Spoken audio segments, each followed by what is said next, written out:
À quelques jours du départ de la route du Rhum, en direct de Saint-Malo, je suis avec un Beauvaisien qui sera au départ de cette course, Romain Gaillan. Bonjour Romain. Bonjour. Alors demain, c'était prévu la course, donc ça sera dans quelques jours, faute aux intempéries.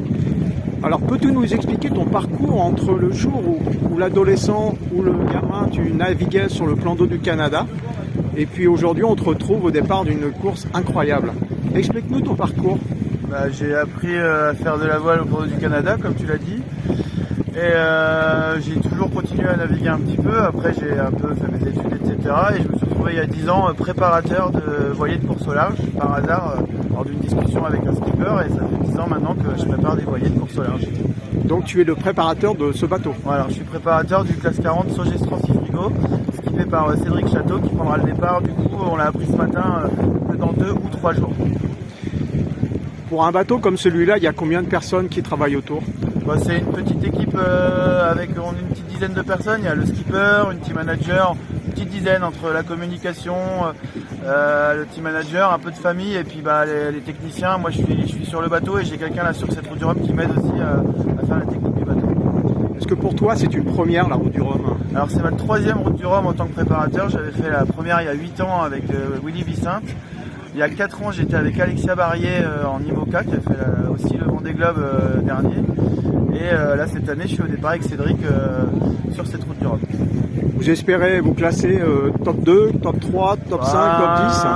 On est un bateau dernière génération, mais il y a beaucoup de bateaux dernière génération. Donc un top 10 serait, je pense, le bienvenu pour Cédric, mais je ne vais pas me prononcer pour lui. Si c'est top 10, c'est très bien. Si c'est top 5, c'est magnifique. Et pourquoi pas une belle surprise. Et quand vous voyez la foule vous amasser autour du ponton, ça vous donne quoi comme sentiment? La route du Rhum, c'est un événement génial. Moi, j'adore cette course. Ça attire beaucoup de monde. Il y a plus de 2 millions de personnes qui viennent voir le village pendant la quinzaine de départ. Et on bosse sur des bateaux magnifiques avec des skippers très sympas. On rencontre aussi des légendes. Et du coup, c'est une effervescence géniale autour de cette course et de ce projet.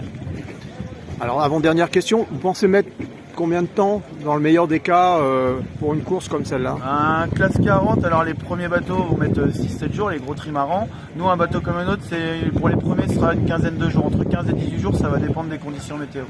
Donc vous serez là-bas, enfin tu seras là-bas à attendre le bateau? Dans le 19 novembre, là, je prends l'avion et je vais attendre mon skipper là-bas pour réceptionner le bateau et le préparer au retour. Le bateau rentrera par cargo, donc il faudra le mettre en ordre pour le mettre sur le cargo et puis aussi faire la fête là-bas pour finaliser l'année, quoi. Alors pour conclure, un petit mot aux Beauvaisiens?